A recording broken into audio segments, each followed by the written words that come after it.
And from that point on, we were playing catch-up, it seemed like the whole night. We couldn't get over the hump. Probably not as aggressive as we were the other night on both ends of the court. They were able to get into a great rhythm and a lot of easy baskets in the paint for them, 56 points in the paint. It's probably, if not season high, right up there close to it for them.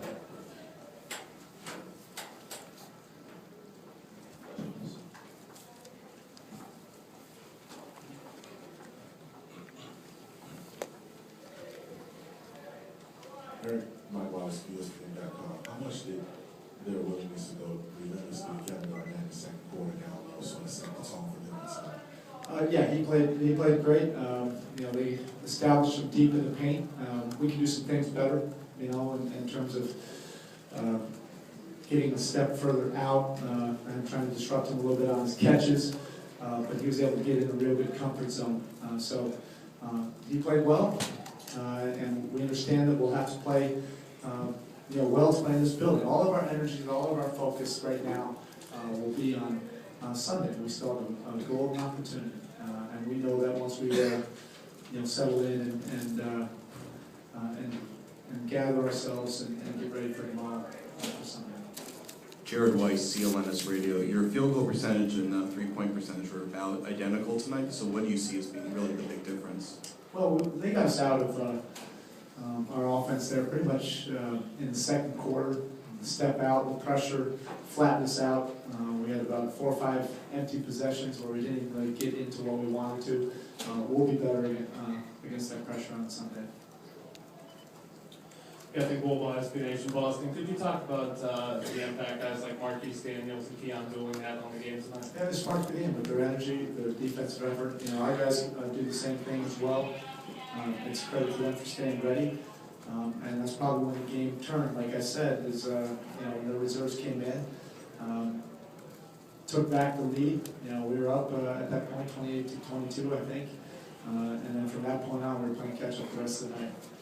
Eric, you went with a lineup and a strategy maybe that, I don't know if you had it in your back pocket in the fourth quarter there. What was the reason for doing that? Is that something that you think you might have found that you might go back to? Down 20. Okay, had to go to something to change the dynamic of the game, try to speed it up. I knew against this defense, we probably wouldn't be able to overcome a 20-point deficit unless we put some points on the board and played a little bit faster. That's our fastest group. We were able to claw back into it. I think we got to 8 with a possession going to the rim. That probably would have made it a little bit more interesting if we could have gotten that one possession to 6. Do you think that's something that is sustainable, that you could go back to? Yeah, I don't know, maybe in short bursts, thought about it for a while in short bursts. Usually my thought comes in extreme situations like this, but that could be something we go to. We all know, when Chris went out, that everything's on the table, and everybody's on board with that. Eric, at 35 combined free throw attempts for Graham and Brown in the last game, I think 5 tonight. What do you see as the main reason for that? Yeah, we'll be more aggressive, and we'll find ways to get to the rim and to the free throw line next game. We're not getting into anything else. Eric, Rhino obviously was never going to have numbers like this as he had the other night. But would you assess his impact in the second half, particularly in this game? Yeah, he broke us down off the dribble. He made a lot of plays, and like they usually come, they're in random situations. Not play calls, not something you can necessarily scheme for. It's unpredictability of him, penetrating and finding guys. He did a very good job of that. Coach, were they doing anything in particular against Dwayne? LeBron was wrong. Were they doing anything differently? They've been very aggressive trying to get the ball out of his hands.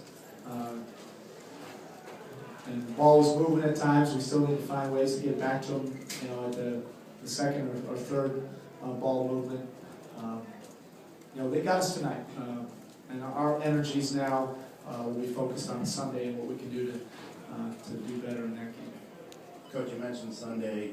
This series was in pretty much the same situation last year. You were going up 2-0. Yeah, I don't think there's any relevance. No. We feel we can win on the road. We know this is a tough place to play, but we know we can play a lot better than this. And that's what we'll be focused on the next 48 hours. Hi, Coach. Stephanie Stepper from WHCR New York. Is there something wrong with Dwayne? He just doesn't seem like himself. No, there's nothing wrong. I mean, at this point, you know, this deep into the playoffs, and you could ask that question to any player that's logging significant minutes. And you probably won't feel 100%, but you know, he's able to still impact the game.